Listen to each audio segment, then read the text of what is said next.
اور اس عظیم اجتماع کو میں حضور کے خطبے سے چند باتیں سنانا چاہتا ہوں جو حضور نے خود عید الفطر کے موقع پہ ارشاد فرمایا۔ سبحان اللہ، اللہ اکبر، اللہ اکبر۔ وہ کیسا منظر ہوگا؟ اب توجہ کریں میری طرف، بڑی مہربانی، بات حضور کی ہونے لگی ہے اور آج اللہ کی رحمت بڑے عروج پہ ہے۔ رب نے فرشتوں کو بھیج رکھا ہے کہ میرے فرشتوں چراہوں میں کھڑے ہو جاؤ، جب محمد کی امت تمہارے قریب سے گزرے انہیں بخشش کا پروانہ سنا دینا۔ کافر کی خوشی اور طرح کی ہوتی ہے، مومن کی خوشی اور طرح کی ہوتی ہے۔ ہم اس انداز میں خوشی کو نہیں منائیں گے جس طرح کافر اور منافق مناتے ہیں۔ نانا حضور جب مدینہ تشریف لے گئے نا، مدینہ تشریف لے گئے تو کفار منافقین دن مناتے تھے خوشی کے، لیکن حضور نے ارشاد فرمایا، حضور نے فرمایا رب نے تمہیں ان دنوں سے بہتر دن عطا فرمائے ہیں، خوشی کے دن۔ اللہ اکبر، وہ عید الفطر ہے اور عید الاضحیٰ ہے، ایک دو عظیم دن ہے جس دن اللہ کی رحمت عروج پہ ہوتی ہے اور امت محمدیہ کی بخشش کے پروانے فرشتے سنانے زمین پہ اترتے ہیں۔ تو خوشی کا اظہار کس طرح کرنا ہے؟ اللہ اور اللہ کے محبوب کا ذکر خیر کر کے کہ مالک تیرا شکر ہے کہ تو نے اپنے محبوب کے صدقے ہمیں یہ شرف بخشا ہے کہ ہم تیرے محبوب کی امت میں پیدا ہوئے اور تو نے ماہ رمضان عطا کیا اور اپنا وہ عظیم کلام عطا کیا قرآن مجید کہ جس کا ایک حرف پڑھتے ہیں تو 10 نیکیاں ملتی ہے۔ تو آج ہم نے اپنی زبانوں کو ذکر مصطفیٰ سے تر رکھنا ہے کہ یہ انشاءاللہ یہ باتیں بھول نہیں جانی۔ سنیے، سرکار صلی اللہ علیہ وسلم نے عید الفطر کے موقع پر خطبہ ارشاد فرمایا۔ سبحان اللہ، صحابہ کا مجمع ہے، مسجد نبوی ہے۔ اللہ اکبر، اللہ تعالیٰ بار بار اس در کی حاضری نصیب فرمائے اور بعد حاضری نصیب فرمائے۔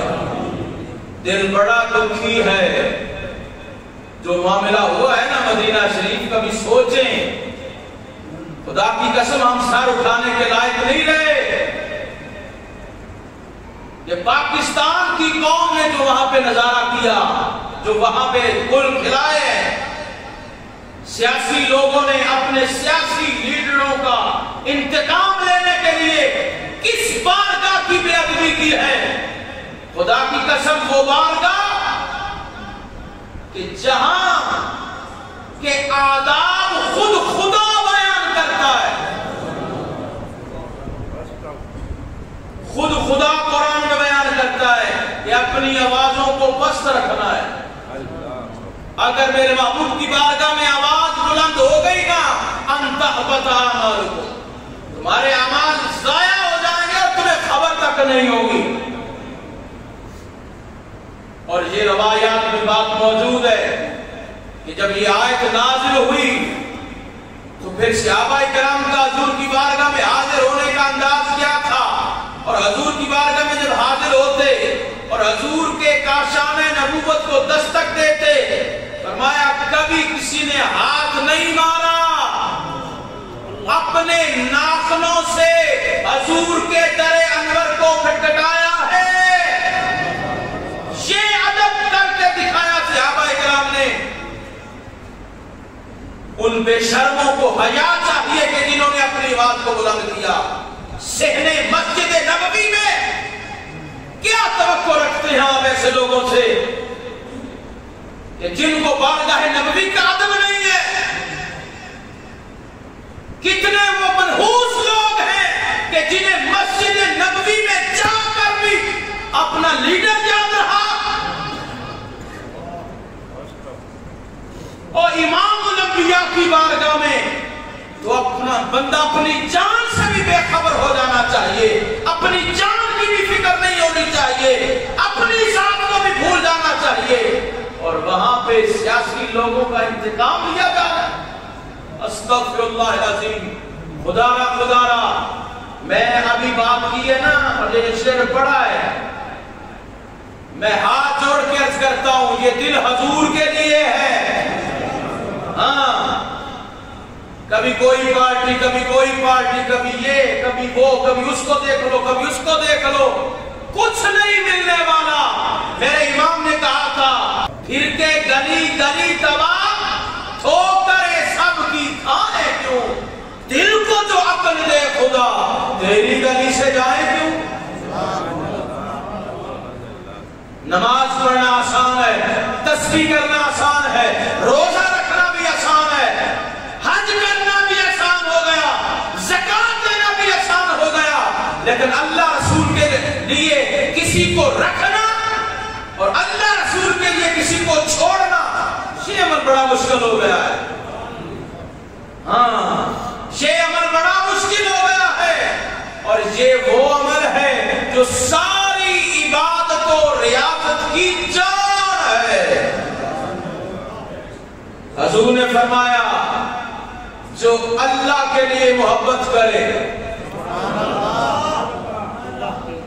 حضور کے جملے، جو اللہ کے لیے محبت کرے، جو اللہ کے لیے نفرت کرے، جو یہ کہنا جی نفرت کا پیغام نہیں دینا چاہیے، اس کو حضور کے اس فرمان پہ غور کرنا ہوگا۔ حضور خود ارشاد فرماتے ہیں، فرمایا جو محبت کرے، حضور کے الفاظ ہیں، ان کا ترجمہ ہے، یاد کر لیجئے۔ حضور نے فرمایا جو محبت کرے، بولیے، جو محبت کرے اللہ کے لیے اور نفرت کرے اللہ کے لیے، جو کسی کو دے اللہ کے لیے اور دینے سے ہاتھ کھینچ لے اللہ کے لیے، حضور فرماتے وہ ایمان کی لذت کو پا لے گا، وہ ایمان کی لذت کو پا لے گا۔ کبھی ایمان کی لذت چکھی ہے؟ اللہ اکبر! ہاں، یہ عمل کر کے دیکھیے پھر آپ کو ایمان کی لذت ملے گی۔ تو جب ایمان کی لذت آ جائے گی نا تو پھر پتہ کیا ہوگا، جسم انگاروں پر بھی پڑا ہوگا نا، نبی کا نام زبان سے ہٹے گا نہیں سمجھے آپ؟ ہاں، جسم انگاروں پہ پڑا ہو اور جسم پر پتھر بھی رکھ دیا جائے، جس نے ایمان کی لذت کو پا لیا پھر وہ کسی بھی تکلیف کو تکلیف نہیں سمجھتا، وہ کہتے ہیں حضور کا ذکر ہی افضل ہے، حضور کا ذکر ہی ہر بیماری کا علاج ہے۔ آج ہر بندہ بیمار ہے کہ نہیں؟ ہر بندہ بیمار ہے، تو ہر بیماری کا علاج حضور کا ذکر ہے۔ حضرت خباب رضی اللہ تعالیٰ عنہ، انہوں نے بھی حضرت بلال کی طرح بڑی مصیبتیں جھیلی ہیں۔ ایک مرتبہ حضرت عمر نے قمیض جب اٹھایا نا حضرت خباب کا تو جسم میں سوراخ تھے، جسم میں سوراخ تھے۔ حضرت عمر جب دیکھا ہل گئے، کہا خباب یہ کیا ہے؟ عرض کیا حضور یا امیر المومنین، بلال کو خریدنے کے لیے تو صدیق اکبر آ گئے۔ سنیے کس طرح صحابہ نے تکالیف برداشت کی ہے، کس طرح صحابہ نے حضور کی عزت کے لیے، حضور کی غلامی کے لیے کیسی کیسی مشکلات سے لڑ گئے۔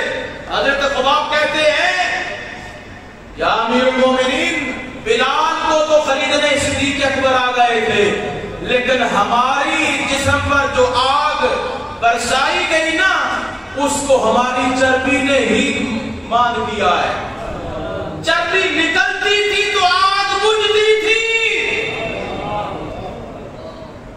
ہم نے یہ واقعات پڑھے تو نہیں، اس لیے ہم عیاشی کر رہے ہیں۔ ہمیں کیا خبر اسلام کسے کہتے ہیں؟ مسلمان ہونا کوئی آسان کام ہے؟ کلمہ پڑھنے کے بعد بندہ پھر اپنا نہیں رہتا، اپنی خواہش کا نہیں رہتا۔ کلمہ پڑھ کے بندہ یہ کہتا ہے اب میری خواہش ختم ہے، اب جس کا کلمہ پڑھا ہے اسی کا حکم چلے گا۔ ہاں، حضور نے فرمایا بندہ مومن کی مثال ایسے ہی ہے جیسے اونٹ کی مہار مالک کے ہاتھ میں ہو اور مالک جدھر لے جائے اونٹ اس طرف چل پڑتا ہے. تو ہماری لوکیل جو ہے نا یہ حضور کے ہاتھ ہے. ہاں حضور جس طرف چلائیں ہمیں اس طرف چلنا پڑے گا, جدھر سے روکے ادھر سے رکنا پڑے گا. سنیے سرکار دو جہاں صلی اللہ علیہ وسلم نے خطبہ ارشاد فرمایا عید الفطر کے موقع پر. حضور نے فرمایا 4 بندوں کی محبت کسی منافق کے دل میں نہیں آ سکتی. کون سی؟ فرمایا وہ میرا ابو بکر ہے, وہ میرا عمر ہے, وہ میرا عثمان ہے, وہ علی ہے. ان 4 کی محبت کسی منافق کے دل میں نہیں آ سکتی. جو ابو بکر کو بھونکے سمجھو وہ منافق ہے, جو عمر کے بارے میں اپنی گندی زبان کھولے سمجھو وہ منافق ہے, جو حضرت عثمان غنی کو برا کہے سمجھو وہ پکا منافق ہے, جو علی کے بارے میں اپنی زبان کھولے برا بولے سمجھو وہ کون ہے؟ منافق. کون ہے؟ عید الفطر کا خطبہ ہے. آپ کہیں گے جی ہمیں کوئی اور مسئلہ سنا ہے. میں کہتا ہوں حضور نے یہ مسئلہ بتایا ہے اور عید الفطر کے دن بتایا ہے. پتا چلا یہ بات بڑی اہم ہے. حضور کی نگاہ نبوت دیکھ رہی تھی. یہ حضور کا ہم پر احسان ہے, ہمیں بتا دیا مومن کون ہے منافق کون ہے. فرمایا کسی منافق کے دل میں ان 4 کی محبت آ سکتی نہیں. ہاں اب جو بھی ان 4 میں سے کسی ایک کا بے ادب نظر آئے, اس فرمان میں حضور نے صرف 4 کی بات کی. دوسرے فرمان پڑھیں گے آپ کو پتہ چل جائے گا کوئی بھی نہیں بچتا. سب صحابہ کی بات ہے, سب اہل بیت اطہار کی بات ہے, تمام ازواج مطہرات کی بات ہے. لیکن ابھی حضور فرما رہے ہیں اور اس خطبہ میں حضور نے 4 صحابہ کے بارے خلفائے راشدین کے بارے میں یہ بات کی. اور پھر آگے اسی خطبہ میں حضور نے جو عشرہ مبشرہ ہے 10 صحابہ جن کو دنیا میں ہی بشارت دی ہے وہ اسی خطبہ میں ارشاد فرمایا ہے.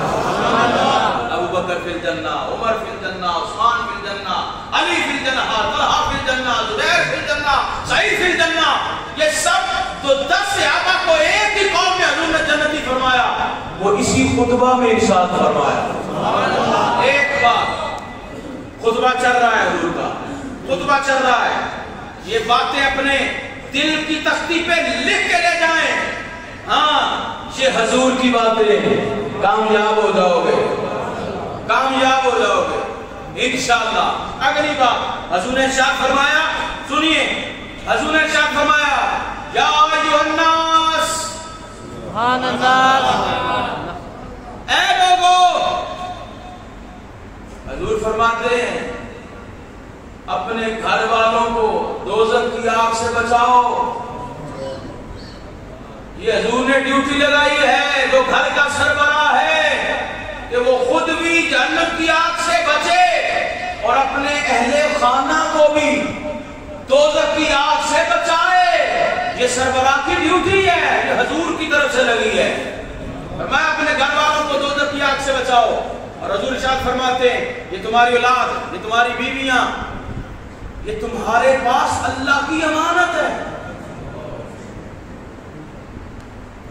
ذرا جملہ سننا حضور کا. فرمایا تمہاری بیویاں, تمہاری اولاد, یہ تمہارے پاس اللہ کی امانتیں ہیں. کسی عام بندے کی امانت تمہارے پاس ہو نیند نہیں آتی اور فکر رہتی ہے. اگر دل میں خوف ہو تو ڈر رہتا ہے کہ کہیں بے ادبی نہ ہو جائے, اس امانت میں خیانت نہ ہو جائے. تو یہ امانتیں حضور فرماتے ہیں اللہ کی ہے. اب ذرا غور کرنا, جو اپنی اولاد کے ساتھ, اپنی بیویوں کے ساتھ ظلم کر رہا ہے, ناانصافی کر رہا ہے, عدل سے کام نہیں لے رہا, وہ اللہ سے ڈرے. کیونکہ حضور فرماتے ہیں یہ تمہارے پاس اللہ کی امانتیں. آگے چلے, چوتھی بات جو حضور نے ارشاد فرمائی, میں خطبے میں چند باتیں سنا رہا ہوں. جو اگلی بات حضور نے ارشاد فرمائی, فرمایا تم میں جو صاحب قرآن ہے, تم میں جن کے سینے میں قرآن ہے, فرمایا ان سے محبت کرنا. محبت کرنا. فرمایا جو حاملین قرآن ہے ان سے بغض نہ کرنا. فرمایا جو صاحب قرآن ہے حاملین قرآن ہے فرمایا ان سے حسد نہ کرنا. کیا نگاہ ہے میرے آقا کی. حضور کو پتا تھا لوگ آئیں گے, مولوی بخشے گئے, سیدھے پکے بخشے گئے. یہ نہایت منحوس جملہ ہے اور بولنے والا اس سے بھی منحوس ہے جو یہ کہتا ہے مولوی بخشے گئے ہم بخشے جائیں گے. مولوی ہوتا کون ہے؟ میں ہر مولوی کی بات نہیں کر رہا اور نہ ہی ہر صاحب قرآن کی بات کر رہا ہوں جس کے سینے میں قرآن نہ. وہی حافظ قرآن عزت والا ہے جس کا رشتہ صاحب قرآن سے اچھا ہے. مولوی وہی مولوی ہے جس کا رشتہ حضور سے رشتہ ہے اور اچھا رشتہ ہے عدل والا. یہ ان کی باتیں ہو رہی ہیں. فرمایا ان سے حسد نہ کرنا, ان سے بغض نہ کرنا. اور اگلی بات حضور نے ارشاد فرمائی, جملہ سنیے, عید الفطر کا خطبہ حضور دے رہے ہیں. فرمایا دشمنوں سے جہاد جاری رکھنا, دشمنوں سے جہاد جاری رکھنا اور مسجدوں کو آباد رکھنا.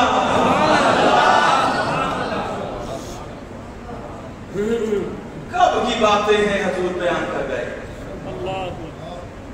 آج نہ دشمنوں سے جہاد رہا نہ مسجد آباد رہی. لیکن حضور کا بھی ارشاد فرما رہے ہیں, فرمایا دشمنوں سے جہاد جاری رکھنا اور مسجدوں کو, بولی مسجدوں کو. جس محبوب کا کلمہ پڑھتے ہیں نا اسی محبوب نے عید الفطر کے موقع پر یعنی آج کے دن صحابہ کو یہ خطبہ دیا ہے. دل میں جگہ دیجئے, یہ نہ سمجھے سے رمضان میں بھی مسجد میں آنا ہے. نا نا, اگلا جملہ سنیں گے آپ کو ٹھنڈ پڑ جائے گی. اگر دل میں ایمان ہے نا تو ٹھنڈ پڑ جائے گی. فرمایا ساری کائنات تباہ ہو جائے گی لیکن رب تعالیٰ مسجدوں کو یوں ہی اٹھا کے جنت میں لے جائے گا. یہ میں کہہ سکتا ہوں حضور کے اس فرمان کے مطابق. میں کہہ سکتا ہوں ہمارے گھر تباہ ہو جائیں گے لیکن مرکز اہل سنت جامع مسجد الہدا غوثیہ رضویہ یوں ہی اٹھا کے رب جنت میں لے جائے گا. اور جو گھر مسجد, جو گھر جنت میں چلا جائے اس گھر سے کیوں بھاگے پھر اس گھر سے کیوں بھاگے؟ اگر اپنا بھی گھر آباد کرنا چاہتے ہو تو پھر رب کے گھر کو آباد کرے. مسجد ماشاءاللہ تعمیر ہو گئی ہماری. یہ سبحان اللہ, ان المساجد للہ. رب کہتا مسجد کو اللہ کے لیے ہے. کتنے خوش قسمت ہیں وہ لوگ. اب اپنی خوش قسمتی پہ ناز کیجئے. جس نے مسجد کی تعمیر میں کسی حوالے سے بھی حصہ لیا ہے وہ اپنی خوش قسمتی پہ ناز کرے, سجدہ شکر ادا کرے کہ جس نے مسجد میں اپنا تعاون پیش کیا ہے. یہ مسجد فنا ہونے کے لیے نہیں ہے. ہم فنا ہو جائیں گے, ہم ختم ہو جائیں گے, ہم چلے جائیں گے, لیکن مسجدیں یوں ہی. سبحان اللہ, خوشی میں کہہ دے سبحان اللہ. یہ ہے اصل میں آپ کی پراپرٹی جو باقی رہے گی. جب صحابہ کرام خندق کھود رہے تھے نا, خندق بھی کھودی جا رہی, سر پہ مٹی بھی رکھی جا رہی, اور ساتھ صحابہ پتہ کیا کہتے ہیں, یا رسول اللہ جب تک ہم زندہ ہیں, جب تک ہم زندہ ہیں ہم آپ پہ قربان ہوتے رہیں گے. جب یہ جملہ حضور نے سنا نا پھر حضور نے کیا کہا, صحابہ اصل میں زندگی تو آخرت کی زندگی ہے. تو یہ سب کے لیے اصل میں زندگی آخرت کی زندگی ہے. اور حضور نے کہا اللہ انصار کو بھی بخشے, اللہ مہاجرین کو بھی بخشے. اور حضرت عبداللہ ابن رواحہ مسجد قباء کی تعمیر ہو رہی ہے, سر پہ پتھر اٹھا کے لے کے جا رہے ہیں. سر پہ پتھر کبھی آپ نے رکھا ہے, کبھی آپ نے رکھا ہے, نہیں رکھا تو پھر اس حدیث کے بعد, اس جملے کے بعد مسجد کی صفائی ستھرائی کے لیے وقت ضرور نکالیں. صوفیہ کہتے ہیں دل سخت ہو نا تو پھر مسجد کی صفائی کیا کرو, دل نرم ہو جائیں گے. عبداللہ ابن رواحہ سر پہ کے لے کے جا رہے ہیں اور 7 شعر پڑھ رہے ہیں. کیا فرمایا؟ جنہوں نے مسجدوں کو آباد کیا کامیاب تو وہی ہے.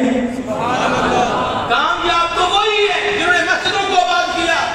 اللہ اکبر. تو ہم انشاءاللہ مسجدوں کو آباد کریں گے. آخری بات ختم. حضرت ابو القاسم القشیری داتا صاحب کے پیر سبحان اللہ. آپ فرماتے ہیں کہ ایک بزرگ مسجد حرام میں بیٹھے تھے. ایک نوجوان آیا اس نے آپ کی بارگاہ میں 2 درم دیے اور کہا حضرت کل میں نے فوت ہو جانا ہے.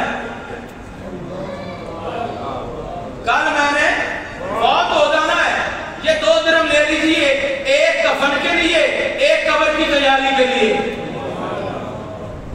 بزرگ دیکھتے نوجوان کو، اچھا بھلا ہے، جوان ہے اور یہ موت کی باتیں کر رہا ہے. کہتے وہ چلا گیا. اگلا دن آیا، وہ نوجوان طواف کر رہا ہے. طواف کرنے کے بعد دور جا کے بیٹھا، لیٹا وصال کر گیا. کہتے میں اٹھ کے گیا اس نوجوان کے پاس. اس کی روح پرواز کر گئی. نوجوانوں سنیے، کہتے میں نے اس نوجوان کی تدفین کے لیے، غسل کے لیے انتظام کیا اور قبر کے لیے انتظام کیا. کہتے میں جب اس کو غسل دے رہا تھا اس نوجوان نے آنکھیں کھول دی. کہتے ہیں بزرگ، کہتے میں حیران ہو گیا، ادھر تو مر گیا ہے، ادھر تو زندہ ہو گیا، بات کیا ہے؟ تو کہتے اس نوجوان نے میرا بازو پکڑا اور ایک جملہ کہا ہے، یہ جملہ آپ کے پاس امانت ہے، کبھی اس کو ضائع نہ کیجیے گا. داتا صاحب کے پیروں نے اپنی کتاب میں یہ جملہ لکھا ہے. اس نوجوان نے کیا کہا حضرت تمہیں پتا نہیں جو اللہ رسول کی محبت میں ہو وہ مرتے نہیں ہیں. نعرہ تکبیر. اللہ اکبر.